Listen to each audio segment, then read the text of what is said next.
Hello, welcome to today's vlog. It's really late, isn't it? It's not, it looks later than it is. It's only 6 p.m. But that's not a good time to start vlogging, is it? It's a terrible time to start vlogging. And it's raining. Why do I have my camera out in the rain? What's going on? What am I doing with my life? Why am I talking like Seinfeld? Alright, now for real, I should probably not have my camera out like this. It's actually raining quite a lot.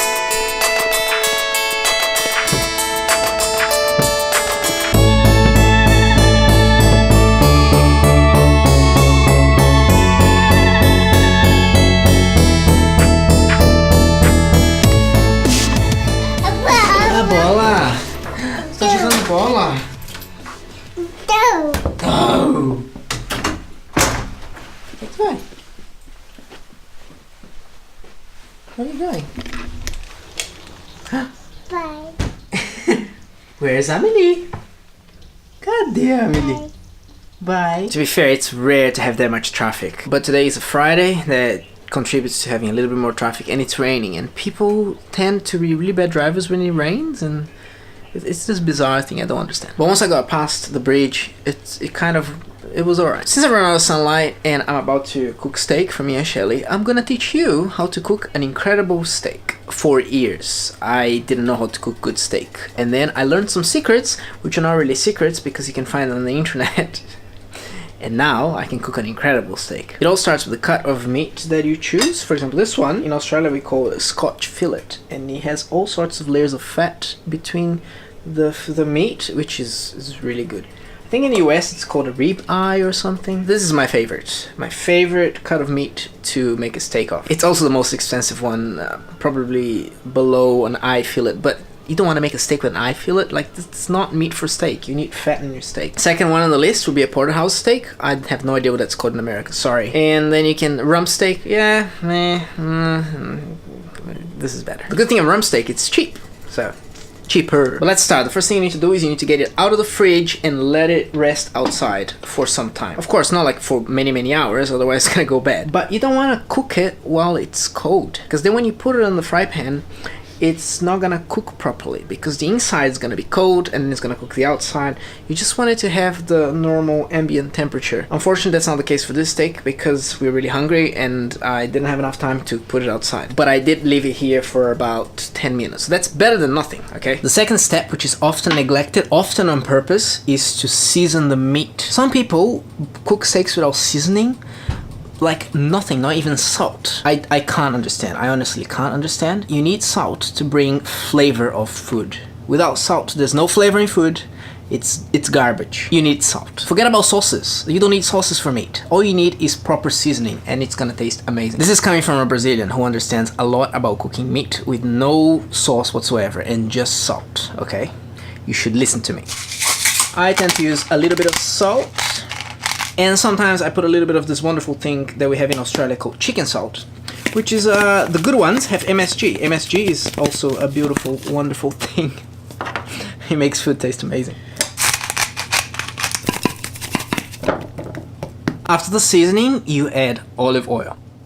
Make sure there's like somewhat uniform olive oil all over the meat. And once you're done with the whole seasoning process, you let it rest for a bit, maybe 10 minutes, 15 minutes. I'm gonna let it rest for probably 5 or less because, as I said, we're really hungry. Once the meat rested a bit, you wanna prepare your fry pan. It's really important that you get one that is like thick so it retains temperature. You also want a gas stove, which I don't have.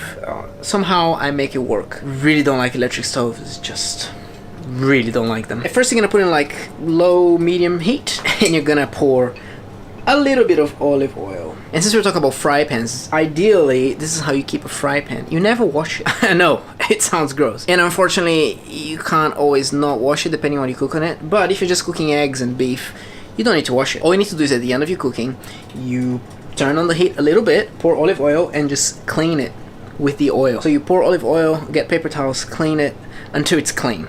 That way, it retains flavor. You don't want it tasting like soap. That makes food taste bad. But that also means that you have to clean it immediately after you cook. Because if you leave it for like half a day, then you have no other choice, but you actually have to wash it. We run out of paper towels, but tissues will do the same. It's hard to do if I'm using both hands, but you get the idea. Just Spread the olive oil around and clean the excess. And then that's when you turn the heat to a very high. You want this to be hot, very hot. An important thing to have while cooking steak is a timer. You need to know for how long you're leaving the steak there, because you want it cooked to perfection. I'm still learning the time. It's, you know, it's all dependent on how cold the steak is when you put it there, how thick it is, the temperature of the steak is just, but most of the time it works fine. Alright, it's hot enough to put the first steak in. I'm cooking steak for me and one for Shelly. I like medium rare, Shelly likes medium well, so hers goes first.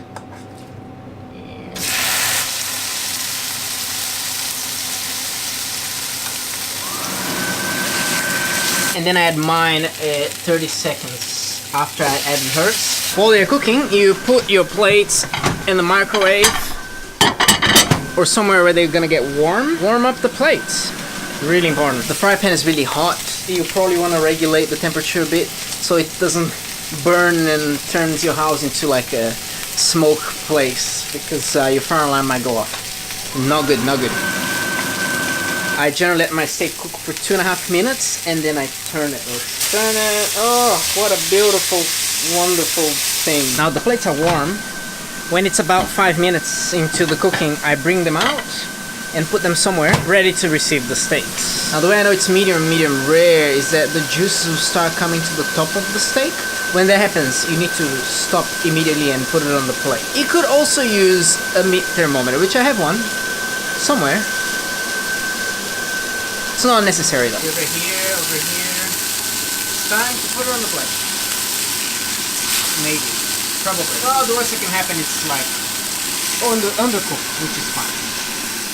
There you go. And the last thing you need to do is let it rest on a plate, preferably a warm plate, for like 1 minute or two. Some people even cover with aluminum foil. It's too much work, I don't do it. It's fine. Now let's check if I cooked it to my liking. Not as bloody as I like it, but it tastes really good. I had no doubt about the taste anyway. I knew it was gonna taste good. And now you can serve with your favorite sides, which in today's case, it's veggies cooked in butter. Because everything is better when it's cooked in butter.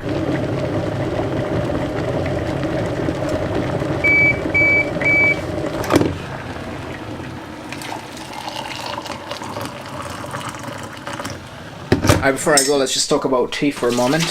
You've probably noticed in my vlog that I boil the water twice whenever I make tea, and I throw away the water that I pour in the cup for the first time. That is because most teas, especially black tea, needs to be brewed at 100 degrees Celsius. And if the cup is cold, the moment you pour the water, it's already not 100 degrees Celsius. It changes. Now, if it changes the flavor at all, I think you can only say with blind test, but psychologically, I feel like I'm getting the best possible tea I can possibly have, and I just used possible lots of times in the sentence. And on that note, I'll end this vlog. But first, let me know in the comments, what do you think about cooking with Carlos? I mean, this was not really the cooking with Carlos that I used to make in the past. Those were like well produced, a lot of work and all complicated stuff, which I probably incorporate eventually in some near future. But please let me know what you think, if I should make more of this cooking videos or other food stuff videos. But please let me know your thoughts, because at the moment I am thinking about some recurrent videos I can make in my vlog, and I'm thinking that maybe a cooking video kind of thing will be an interesting one. Alright, I would say bro fist, but I'm not PewDiePie, so bro hair.